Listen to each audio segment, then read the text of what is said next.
எல்லோருக்கும் வணக்கம். இது உங்கள் study with Dharshini YouTube channel. நமது வீடியோவில் ஏப்ரல் 26, 27 இந்த 2 தினங்களுக்கான கரண்ட் அஃபேர்ஸ் பார்க்க போகிறோம். ஸோ அதுக்கு முன்னாடி எஸ்டர்டே கரண்ட் அஃபேர்ஸ், அதாவது லாஸ்ட் நம்ம 25th ஏப்ரல் கரண்ட் அஃபேர்ஸ் பார்த்துருப்போம். அதோட ரிவிஷன் பார்த்துட்டு ஸ்டார்ட் பண்ணிடலாம். ஒவ்வொரு கொஸ்டினுக்கும் ஆன்சர் கமெண்ட் பண்ணுங்கள். ஃபஸ்ட்டு கொஸ்டின், நிதி ஆயோக்கின் துணைத் தலைவராக நியமிக்கப்பட்டுள்ளவர் யார்? Answer Ashok Lahiri.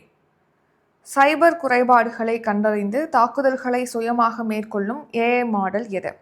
Answer Mythos AI. உலகிலேயே முதன்முறையாக 16 வயதுக்குட்பட்ட சிறுவர்களுக்கு சமூக ஊடகங்களை பயன்படுத்த தடை விதித்த நாடு எது?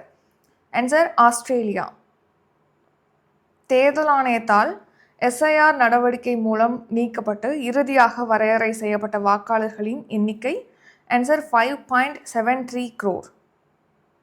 காவிரி நீர் மேலாண்மை ஆணையம் எந்த ஆண்டு தொடங்கப்பட்டது? ஆன்சர் 2018ஆம் ஆண்டு. இந்தியா நியூசிலாந்து இடையே தடையற்ற வர்த்தக ஒப்பந்தம் எந்த நாளில் கையொப்பமாகிறது? Answer April 27. நாட்டில் மொத்தம் எத்தனை முக்கிய துறைமுகங்கள் உள்ளன? ஆன்சர் 12 துறைமுகங்கள். சுரங்க ஏலத்தை விரைவுபடுத்த மாநிலங்களுக்கு எத்தனை கோடி ஊக்கத்தொகை வழங்கப்படும் என மத்திய அரசு அறிவித்துள்ளது? ஆன்சர் 5000 கோடி. உலக மலேரியா தினம் எந்த நாளில் அனுசரிக்கப்படுகிறது? Answer April 25.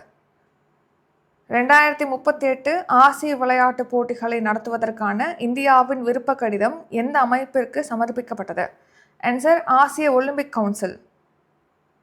ஜூனியர் உலகக்கோப்பை துப்பாக்கிச்சுடுதல் போட்டியில் 10 மீட்டர் ஏர் ரைஃபிள் ஜூனியர் கலப்பு அணிகள் பிரிவில் தங்கம் வென்ற கூட்டணி எது? ஆன்சர் சாம்பவி ஸ்ரவன் ஷிர்ஷாகர், திவ்யான்ஷு தேவாங்கன். இப்போ டுடே கரண்ட் அஃபேர்ஸ் பார்க்கலாம். 26 and 27 April current affairs. Today current affairs பார்க்குறதுக்கு முன்னாடி நம்ம திருக்குறள் பார்த்துட்டு ஸ்டார்ட் பண்ணலாம். திருக்குறள், இப்போது நம்ம லாஸ்ட்டாக ஒழுக்கமுடைமை அதிகாரத்துலேருந்து பார்த்துருப்போம், பொறையுடைமை அதிகாரம் பார்த்துருப்போம். இப்போ நம்ம பார்க்க போகிறது ஊக்கமுடைமை. ஸோ அதனால் நீங்கள் பொறையுடைமை ஃபினிஷ் பண்ணியிருக்கோம் இல்லையா, அதுலேருந்து ஒரு திருக்குறள் ப்ளஸ் அதோட பொருள் என்ன அப்படிங்கிறத கமெண்ட் பண்ணிடுங்க. ஸோ இது இன்றைக்கி உங்களுக்கு கொஷின். இப்போ ஸ்டார்ட் பண்ணலாம். ஊக்கமுடைமை அதிகாரத்தில் கவனிங்க. உடையவர் எனப்படுவது ஊக்கம் அதில்லார் உடையது உடையரோ மற்று. உடையர் அப்படிங்கிறது யார் அப்படின்னா எல்லாத்தையும் உடையவங்க, பண்பு உடையவங்க, செல்வம் உடையவங்க, அவங்கள தான் நம்ம உடையவர் அப்படின்னு சொல்கிறோம். ஆனால் திருவள்ளுவர் உடையவர்னு யாரை மென்ஷன் பண்ணுறாங்க அப்படின்னா ஊக்கம் உடையவங்க, ஒரு செயலை செய்வதற்கான மன உறுதி உடையவங்க தான் உடையவர் அப்படின்னு சொல்லி யார் சொல்கிறார்? திருவள்ளுவர் சொல்கிறாரு. அப்படி ஒரு செயலை செய்வதற்கு ஊக்கம் இல்லாதவங்க, அதாவது மன உறுதி இல்லாதவங்க, எல்லாமே இருந்தாலும் எதுவுமே இல்லாதவங்களாக, எதுக்குமே உடைமையானவங்களாக கருதப்பட மாட்டாங்க அப்படிங்கிறது தான் இந்த திருக்குறளில் திருவள்ளுவர் சொல்கிறாரு. இப்போ நமக்கு 2 ஃபைல்ஸ் பார்க்கலாம். அப்பாயின்மெண்ட்ஸ். நிதி ஆயோக்கின் தலைவராக செயல்படுபவர் யார்? ஆன்சர் இந்தியாவுடைய பிரதமர். ஸோ யார் பிரைம் மினிஸ்டரோ அவங்க தான் நிதி ஆயோக்கோட தலைவராக செயல்படுவாங்கன்னு சொல்லிட்டு நம்ம எஸ்டர்டே கரண்ட் அஃபேர்ஸ்லேயே பார்த்துருப்போம். இப்போ இந்த நிதி ஆயோக்கை மாற்றி அமைச்சிருக்காங்க. அதாவது மாற்றி அமைக்கிறாங்கன்னா அங்கே உள்ள எல்லா மெம்பர்ஸையும் மாற்றி புதுசாக நியமிப்பாங்க, புதிய துணைத் தலைவர்லாம் நியமிப்பாங்க. இப்போது அசோக் லஹிரியை துணைத் தலைவராக அப்பாயிண்ட் பண்ணியிருக்காங்கன்னு சொல்லி எஸ்டர்டே கரண்ட் அஃபேர்ஸில் பார்த்துருப்போம். ப்ளஸ் 5 முழு நேர உறுப்பினர்களை நியமிச்சிருக்காங்க. அவங்க யார் யார் அப்படின்னு சொல்லிட்டு பார்க்கலாம். இதோட தலைவர் பிரதமர் மோடி. தலைமை நிர்வாக அதிகாரியாக நிதி சிப்பர் இருக்காங்க. ஸோ நிதி ஆயோக் அப்படிங்கிறது ஒரு சிந்தனை குழு. ஸோ இது பார்த்திங்கன்னா நம்ம நாட்டுடைய வளர்ச்சியை ஊக்குவிக்கிறது, மாநிலங்கள் மத்திய அரசுக்கு இடையிலான கூட்டாட்சியை வளர்ப்பதற்கான அமைக்கப்பட்ட ஒரு அமைப்பு தான் நிதி ஆயோக் அப்படிங்கிறது. ஸோ இது திட்டக்குழுவை நீக்கிட்டு 2015 ஜனவரி 1 தொடங்கியிருப்பாங்க. இப்போது இதில் துணைத் தலைவராக அசோக் லஹிரியை அப்பாயிண்ட் பண்ணியிருக்காங்க. முழு நேர உறுப்பினர்களாக 5 பேர் அப்பாயிண்ட் பண்ணியிருக்காங்க. அவங்க யார் யார் அப்படின்னு பார்த்தா KV ராஜு, அப்புறம் M ஸ்ரீனிவாஸ், அபய் கரந்திகர், அடுத்து கோவர்தன் தாஸ், ராஜீவ் கௌபா. இவங்க 5 பேர் தான் நிதி ஆயோக்குடைய முழு நேர உறுப்பினர்களாக இப்போது நியமிக்கப்பட்டிருப்பவங்க. National current affairs. தகவல் அறியும் உரிமை சட்டம் எந்த ஆண்டு இயற்றப்பட்டது? ஆன்சர் 2005. 2005 தான் ரைட் டு இன்ஃபர்மேஷன் ஆக்ட், அதாவது RTI ஆக்ட் அப்படின்னு சொல்லிட்டு ஷார்ட்டாக சொல்லுவோம். இது 2005 இயற்றப்பட்டது. ஸோ இந்த தகவல் அறியும் உரிமை சட்டத்தின் கீழ் நம்ம பார்த்திங்கன்னா ஒரு தகவலை தெரிஞ்சுக்கிறதுக்காக நம்ம உரிமை கோர முடியும். இப்போ பார்த்தீங்கன்னா ரஷ்யாக்கிட்டேருந்து நம்ம எவ்வளோ கச்சா எண்ணெய் இறக்குமதி செய்கிறோம் அப்படின்னு சொல்லிட்டு கொஸ்டின் எழுப்பியிருக்காங்க இந்த ரைட் டு இன்ஃபர்மேஷன் ஆக்டின் கீழ். அதுக்கு பெட்ரோலிய அமைச்சகம் இப்போ என்ன சொல்லியிருக்காங்கன்னா இது ரகசியமாக தான் வச்சுக்கலாம், இது ஒரு ஸ்ட்ராட்டஜிக் ரீதியாக நம்ம பார்க்கும்போது ஒரு சில விஷயத்த சொல்ல முடியாது அப்படின்னு சொல்லி பெட்ரோலிய அமைச்சகம் சொல்லியிருக்காங்க. ஸோ அதை அடுத்து அந்த தரவுகளை கொடுக்கல பெட்ரோலிய அமைச்சகம். ஸோ அதை அடுத்து மத்திய தகவல் ஆணையத்திட்ட புகார் தெரிவிச்சிருக்காங்க.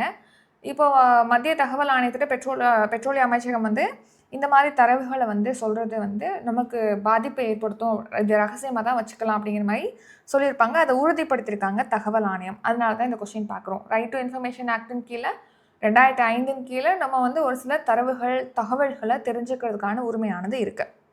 ஸோ அந்த உரிமை கிடைக்கிறத உறுதிப்படுத்துவதற்காக தகவல் அறியும் உரிமை சட்டத்தின் கீழ் அமைக்கப்பட்டது தான் இந்த மத்திய தகவல் ஆணையம் அப்படிங்கிறது. 2005 ஸ்டார்ட் பண்ணியிருப்பாங்க. டெல்லியில் இருக்குது இதோட ஹெட் குவார்ட்டர் அப்படிங்கிறது. இது ஒரு தன்னாட்சி பெற்ற சட்டப்பூர்வ அமைப்பு. ஸோ ஒரு ஆக்டின் கீழ் ஒரு அமைப்பை நிறுவுறாங்க அப்படின்னா அதை நம்ம ஸ்டாச்சுட்டரி பாடின்னு சொல்லுவோம். அதாவது சட்டப்பூர்வ அமைப்பு அப்படின்னு சொல்லிட்டு சொல்லுவோம்.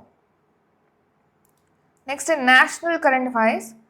இந்திய அரசமைப்பின் எத்தனையாவது அட்டவணை கட்சி தாவல் தடை பற்றியது? Answer 10th schedule. அதாவது 10வது அட்டவணை தான் கட்சி தாவல் தடை பற்றி சொல்லக்கூடிய ஒரு அட்டவணை.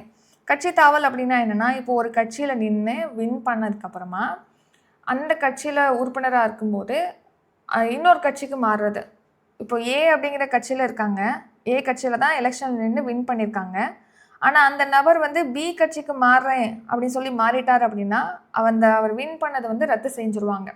ஸோ இந்த மாதிரி கட்சி தாவல், ஒரு கட்சியிலேருந்து இன்னொரு கட்சிக்கு தாவறதை வந்து தடுக்கணும் அப்படிங்கிறதுக்காக தான் இந்த ஆன்டி டிஃபெக்ஷன் லா, கட்சி தாவல் தடை அப்படிங்கிறது கொண்டு வந்திருப்பாங்க. 10வது அட்டவணையில் தான் இதை பற்றி சொல்லியிருப்பாங்க. ஸோ 1985 52வது சட்ட திருத்தம் மூலமாக தான் இந்திய அரசியல் அமைப்பில் இந்த கட்சி தாவல் தடை அப்படிங்கிறது சேர்க்கப்பட்டது. நாடாளுமன்றத்திலேயோ அல்லது மாநில சட்டமன்ற உறுப்பினர்களோ ஒரு கட்சியிலேருந்து இன்னொரு கட்சிக்கு மாறுறாங்க அப்படின்னா அதை தடுக்கணும். இப்போ இப்படி யார் வேணால் மாறிக்கணும்னா எப்போ வேணால் ஆட்சி மாறும் இல்லையா? ஸோ அந்த ஸ்திரத்தன்மை அப்படிங்கிறத நம்ம குறைக்காமல் அதை உறுதிப்படுத்தணும் அப்படிங்கிறத முக்கியமாக நோக்கமாக கொண்டு தான் இந்த கட்சி தாவல் தடை அப்படிங்கிறது கொண்டு வந்திருப்பாங்க. ஒரு உறுப்பினர் இந்த மாதிரி தாவுறாங்க, இன்னொரு கட்சிக்கு போகிறாங்க அப்படின்னா அவங்க தகுதி நீக்கம் செய்யப்படுவாங்க. இந்த தகுதி நீக்கம் செய்யப்படணுமா அப்படிங்கிற இறுதி முடிவை யார் எடுப்பாங்க அப்படின்னா அந்தந்த சபை. இப்போது மக்களவை இருக்குன்னா மக்களவை சபாநாயகர் எடுப்பாங்க. இந்த மாதிரி அந்தந்த சபையுடைய சபாநாயகர் அல்லது தலைவர் வந்து எடுப்பாங்க. ஒரு உறுப்பினர் வந்து அவராக வந்து அவருடைய கட்சி உறுப்பினர் பதவியை வந்து ராஜினாமா பண்ணுறாரு, அதாவது துறக்கிறாரு, அல்லது கட்சியோட உத்தரவை மீறி இப்போ இந்த நோ கான்ஃபிடன்ஸ் மோஷன், இந்த மசோதாக்காக வாக்களிக்கிறது, இந்த மாதிரிலாம் நம்ம பார்க்கணும் இல்லையா? அதில் கட்சி வந்து இதுக்கு தான் நீங்கள் ஓட் பண்ணணும் அப்படின்னு சொல்லியிருப்பாங்க. அதை மீறி வாக்களிக்கிறாங்க அப்படின்னா அந்த டைம்லேயும் அவர் வந்து தகுதி நீக்கம் செய்யப்படலாம். ஸோ இதெல்லாம் பற்றி இந்த கட்சி தாவல் தடை சட்டத்தில் குறிப்பிடப்பட்டிருக்கு. இப்போ ஏன் இந்த கட்சி தாவல் தடை பற்றி பார்க்குறோன்னா, ஆம் ஆத்மி கட்சியிலேருந்து விலகி பாஜகவில் இப்போது மாநிலங்களவை எம்பிக்கள் ராகவ் சந்தா, சந்தீப் பாடக் இவங்க உட்பட ஒரு 7 பேர்கிட்ட ஜாயின் பண்ணியிருக்காங்க. ஸோ அதை தகுதி நீக்கம் செய்யணும் அவங்கள அப்படின்னு சொல்லி குடியரசு துணைத் தலைவர் சிபி ராதாகிருஷ்ணன் அவர்கள்ட்ட வந்து மனு அனுப்பியிருக்காங்க. அதனால் நம்ம பார்க்குறோம். National current affairs. நாட்டின் காற்றாலை மின் உற்பத்தி திறன் எத்தனை ஜிகாவாட்டாக உயர்ந்துள்ளது? Answer 56 gigawatt. ஸோ இப்போது நம்ம நாட்டில் விண்ட் எனர்ஜி கெப்பாசிட்டி அப்படிங்கிறது பார்த்திங்கன்னா நமக்கு 56 ஜிகாவாட்டாக இன்க்ரீஸ் ஆகிருக்கு. லாஸ்ட் 1 இயரில் மட்டுமே நம்ம இந்த கெப்பாசிட்டியை 6 ஜிகாவாட் இன்க்ரீஸ் பண்ணியிருக்கோம். ஸோ டோட்டலாக வந்து 56 ஜிகாவாட்டாக காற்றாலை மின் உற்பத்தி திறன், அந்த விண்ட் பவர் எனர்ஜி அப்படிங்கிறது இருக்குது இந்தியாவில் அப்படின்னு சொல்லி தெரிவிச்சிருக்காங்க. யாருன்னா பிரைம் மினிஸ்டர் மோடி அவர்கள் இப்போ மனதின் குரல் நிகழ்ச்சியில் உரையாற்றியிருப்பாங்க. எவ்ரி மந்தில் லாஸ்ட் சண்டேல வந்து பிரைம் மினிஸ்டர் மோடி மனதின் குரல், அதாவது மன் கி பாத் அப்படிங்கிற ஒரு நிகழ்ச்சியில் உரையாற்றுவாங்க. ஸோ அதில் தான் இந்த மாதிரி தகவல்லாம் மென்ஷன் பண்ணியிருப்பாங்க. ஸோ அதனால் கவனிங்க. ஸோ லாஸ்ட் 1 இயரில் மட்டுமே நம்மளுடைய கெப்பாசிட்டியை எவ்வளோ இன்க்ரீஸ் பண்ணியிருக்கோம்னா 6 ஜிகாவாட் அப்படிங்கிற மின் உற்பத்தி திறனை அதிகரிச்சிருக்கோம். ஸோ அப்போ மொத்தமாக பார்க்கும்போது எவ்வளோவுக்கு நம்மளுடைய கெப்பாசிட்டி இருக்குது, வின் பவர் கெப்பாசிட்டி அப்படின்னா 56 ஜிகாவாட் இருக்குது.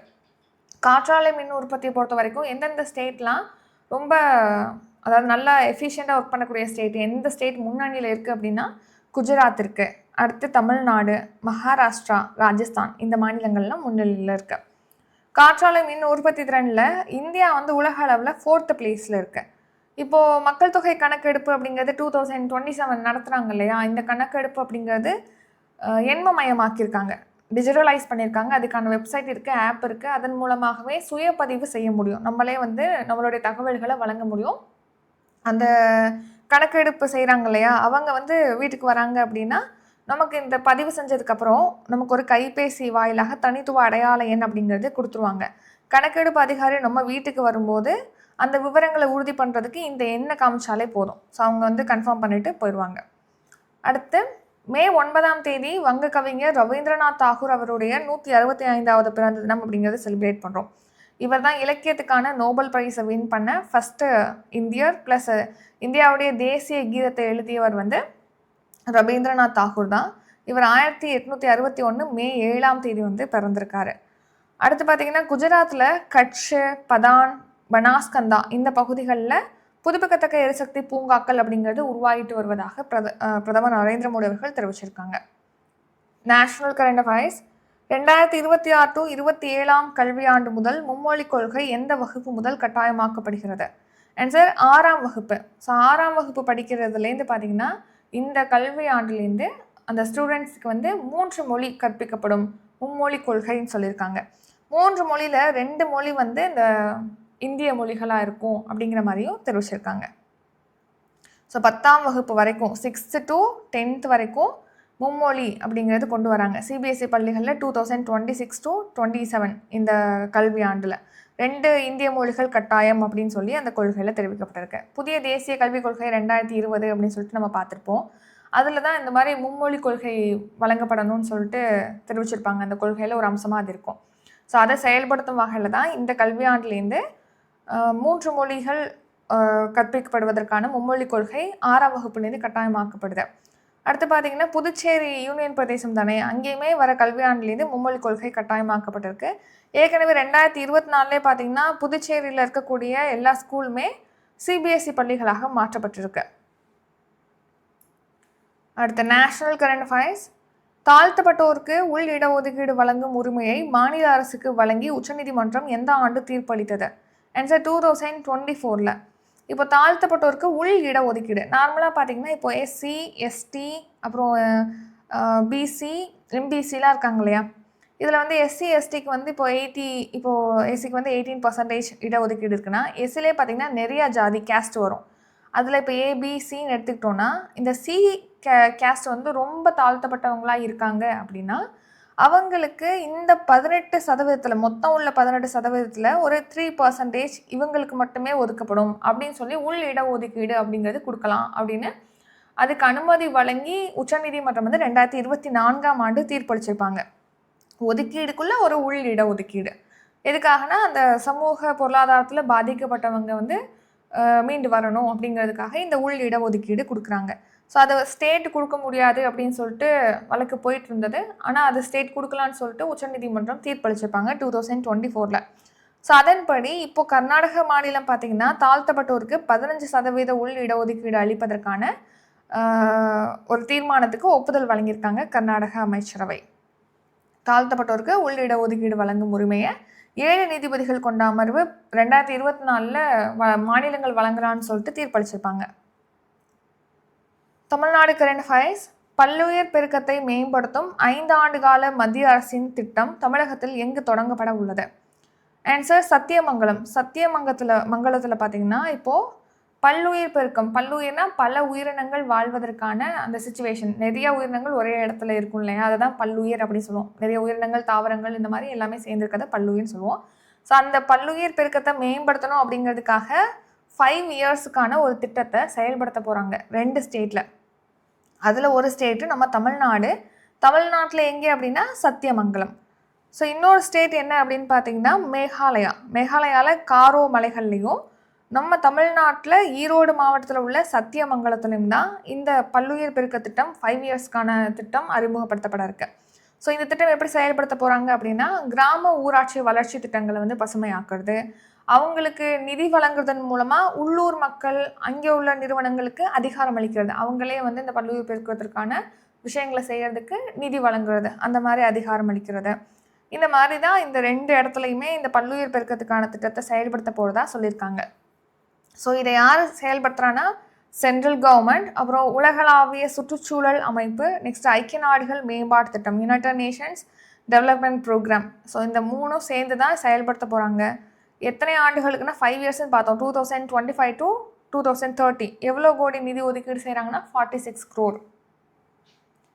Next Tamil Nadu current affairs.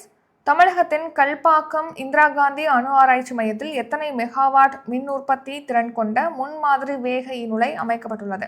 Prototype fast breeder reactor. So பார்த்தீங்கன்னா 500 மெகாவாட்டுக்கு கல்பாக்கத்தில் இந்திரா காந்தி அணு ஆராய்ச்சி மையத்தில் இப்போ நம்ம வந்து புரோட்டோடைப் ஃபாஸ்ட் பிரீடர் ரியாக்டர் முன்மாதிரி வேக இணுலை அப்படிங்கிறத அமைச்சிருக்காங்க. அதை வச்சு எவ்வளோக்கு மின்சாரம் உற்பத்தி செய்யலாம், அதோட திறன் எவ்வளோ அப்படின்னா 500 மெகாவாட். இப்போ ரீசெண்டாக தான் அணுக்கருப்பிளவு அப்படிங்கிற ஃபஸ்ட்டு ஸ்டேஜை எட்டியிருக்கு அந்த அணு உலை அப்படின்னு சொல்லிட்டு நம்ம பார்த்துருப்போம். ஸோ ஏப்ரல் 6ஆம் தேதியிலேருந்து தான் முதலாவது அணுப்பிளவு செயல்பாட்டு நிலையை வந்து அந்த புரோட்டோடைப் ஃபாஸ்ட் பிரீடர் ரியாக்டர் வந்து எட்டியிருக்கும். அதுதான் அணுமின் நிலையத்துடைய முதல் நிலை, அந்த அணுமின் உற்பத்தியுடைய முதல் நிலை. எவ்வளோ மெகாவாட் உற்பத்தி திறன்னா 500. இதை பற்றி டீட்டெயிலாக நம்ம ஏற்கனவே பார்த்துருப்போம். Tamil Nadu current affairs. தமிழ்நாடு கூட்டுறவு விற்பனை இணையம் எதனுடன் தொடர்புடையது? ஆன்சர் விவசாய உற்பத்தி மற்றும் உர விநியோகம்.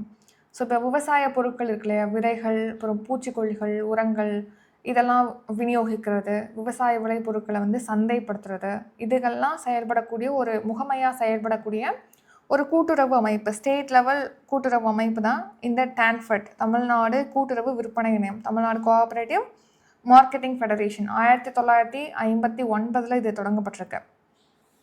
இப்போ எதுக்காக இதை பற்றி பார்க்குறோன்னா, இது வந்து மாநில அளவில் தமிழ்நாட்டுடைய வேளாண் கொள்கையை வந்து செயல்படுத்தக்கூடிய ஒரு அமைப்பாக இருக்கனால இது வந்து தகவல் அறியும் உரிமை சட்டத்தின் வரம்புக்குள்ளே வரும். So right to information actin கீழே இவங்க எப்படி செயல்படுறாங்க அப்படிங்கிற கொஸ்டினை நம்மளால் எழுப்ப முடியும். ஸோ அந்த ரைட் டு இன்ஃபர்மேஷன் ஆக்டுக்குள்ளே இந்த டான்ஃபெட் வரும் அப்படின்னு சொல்லிட்டு ரீசெண்டாக சென்னை உயர்நீதிமன்றம் தீர்ப்பளிச்சிருக்காங்க. அதனால தான் இதை பற்றி பார்க்குறோம். இது ஒரு மாநில அளவிலான கூட்டுறவு அமைப்பு தான் டான்ஃபெட் அப்படிங்கிறது. ஸோ இதுக்கு தகவல் அறியும் உரிமை சட்டம் பொருந்தும் அப்படின்னு சொல்லி சென்னை உயர்நீதிமன்றம் உத்தரவிட்டிருக்காங்க. ஸோ விவசாய இடுபொருட்கள், இந்த உரங்கள், விதைகள், பூச்சிக்கொல்லிகள், இந்த மாதிரிலாம் இருக்கும் இல்லையா, அதெல்லாம் விநியோகம் செய்கிறது, சேமித்து வச்சு விநியோகம் செய்கிறது, அதுக்கு வந்து ஒரு செயல்படக்கூடிய ஒரு முகமையாக இது செயல்படுது. February 20 1959 ஸ்டார்ட் பண்ணியிருக்காங்க. சென்னை தான் இதோட ஹெட் குவார்ட்டர் இருக்குது. இப்போது விவசாயிகளுக்கு நியாயமான விலையை உறுதி செய்கிறது, நியாயமான விலைக்கு தான் உரங்கள், பூச்சிக்கொல்லிகள்லாம் விற்பனை செய்வாங்க. அந்த மாதிரி அடுத்து கூட்டுறவு விற்பனை நிலையங்கள் மூலமாக வேளாண் வர்த்தகத்தை ஒழுங்குபடுத்துறது, இந்த மாதிரி ஒரு முகமையாக தான் இது செயல்படுது. அடுத்து தமிழ்நாடு கரண்ட் அஃபேர்ஸ். நீலகிரி வரையாடு ஒருங்கிணைந்த கணக்கெடுப்பு முதலில் எந்த ஆண்டு நடத்தப்பட்டது? ஆன்சர் 2024 தான் நீலகிரி வரையாடு கணக்கெடுப்பு நடத்தியிருப்பாங்க. அடுத்து 2வது எடிஷன் 2025 நடந்திருக்கும். இந்த வருஷம் 3வது பதிப்பாக நீலகிரி வரையாடு ஒருங்கிணைந்த கணக்கெடுப்புங்கிறது நடத்த போகிறாங்க. நீலகிரி வரையாடுங்கிறது நம்ம தமிழ்நாட்டுடைய மாநில விலங்கு. ஸோ அதை எத்தனை இருக்குது அப்படின்னு சொல்லிட்டு கணக்கெடுப்பதற்கான பணியானது இப்போ ஸ்டார்ட் பண்ணியிருக்காங்க. April 24 27 வரைக்கும் நடக்கும். இந்த வருஷம் நடக்கிறது 3வது கணக்கெடுப்பு. ஃபஸ்ட்டு வந்து எப்போ நடந்துச்சு 2024. அப்போது நீலகிரி வரையாடுகள் 1031 இருக்குதுன்னு சொல்லிட்டு கணக்கெடுப்பில் தெரிவிச்சிருப்பாங்க. அதுக்கடுத்து 2வது கணக்கெடுப்பில் 1303 இருக்குது அப்படின்னு சொல்லிட்டு தெரிவிச்சிருப்பாங்க.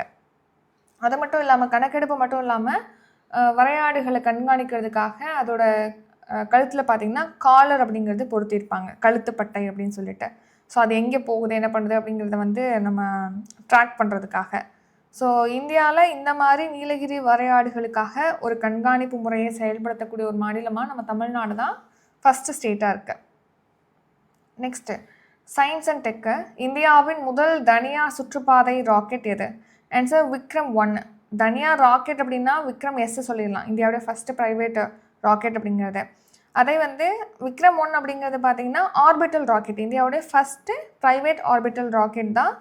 சுற்றுப்பாதையில் அனுப்புவதற்கான ஒரு ராக்கெட் தான் விக்ரம் 1 அப்படிங்கிறது. Vikram 1 India's first private space rocket இப்போது அறிமுகப்படுத்தியிருக்காங்க. ப்ளஸ் அதுக்கான பொருட்கள் தேவைப்படும் இல்லையா, அந்த பொருட்களை அனுப்பி வச்சுருக்காங்க தெலுங்கானா முதலமைச்சர். அதனால தான் இதை பற்றி பார்க்குறோம் கண்டெக்ஸ்ட்டு. ஸோ விக்ரம் எஸ் தான் முதல் தனியார் ராக்கெட், முதல் தனியார் சுற்றுப்பாதை ராக்கெட் தான் விக்ரம் 1. ஸோ இதுக்கு வந்து விக்ரம் சாராபாயோட பேர் தான் சுட்டியிருக்காங்க. இந்திய விண்வெளி திட்டத்துடைய தந்தை தான் விக்ரம் சாராபாய்.